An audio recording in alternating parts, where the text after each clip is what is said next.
I think it's really important when we talk about age assurance and age verification to unpick the different use cases.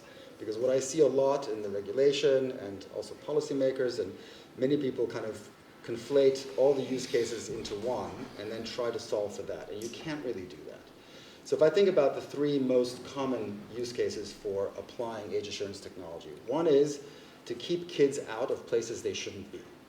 Online dating, gambling, alcohol, pornography, you name it. So, pretty important to keep kids out of those services. So that's one use for age verification, and you want that to be pretty, what we would call hard verification, right? Ideally, you want to prove that someone's an adult, you want to see their ID, you want to do something that really makes sure that no kids get through, or very, very few.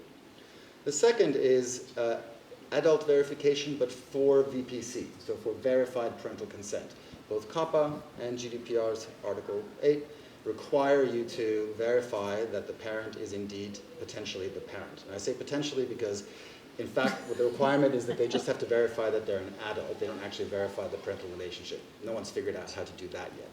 So it's imperfect, but the requirement to verify that the parent is an adult is, I would say, a little bit less severe in importance than keeping a kid out of a gambling site, for example. Yeah. And that problem has been pretty much solved, as has the adult verification for the gambling site. Both of those are pretty much solved. You can scan an ID, you can provide a credit card. There are lots of different methods. We can debate how good they are or how inclusive they are, etc., but they exist.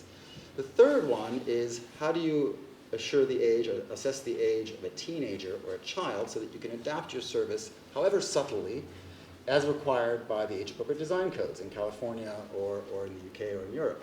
And so that's really challenging because kids don't have ID. If you're under 16 in the US, you probably don't have anything except maybe a student ID. You don't really want to be asking for birth certificates or passports. So there's no privacy-preserving way, really, of doing that today.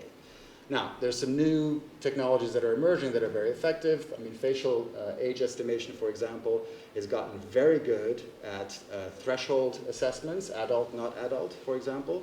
So we use that quite a lot for parent verification, and it's very effective and very privacy preserving, much more so than asking someone for an ID or a payment card. So that's worth exploring. It's not quite there yet in terms of very granular age estimation for kids and teens. Yeah. But if you're trying to bucket kids, let's say between, 3 and 9, 9 and 14, 15 and 19, something like that, if you have sort of broadish buckets, facial age estimation is worth a look. It's getting really, really good. And it might just be good enough for you to adapt your service, change your default settings, etc. So, there's a lot of investment going into these new technologies. There's still frustratingly little guidance from regulators, especially outside the US. The US is very prescriptive for VPC in particular. It's completely non-prescriptive in the state laws, which is driving a lot of companies up the wall at the moment, trying to figure out how do I do age verification in Utah or Arkansas or Louisiana. So that's definitely a problem.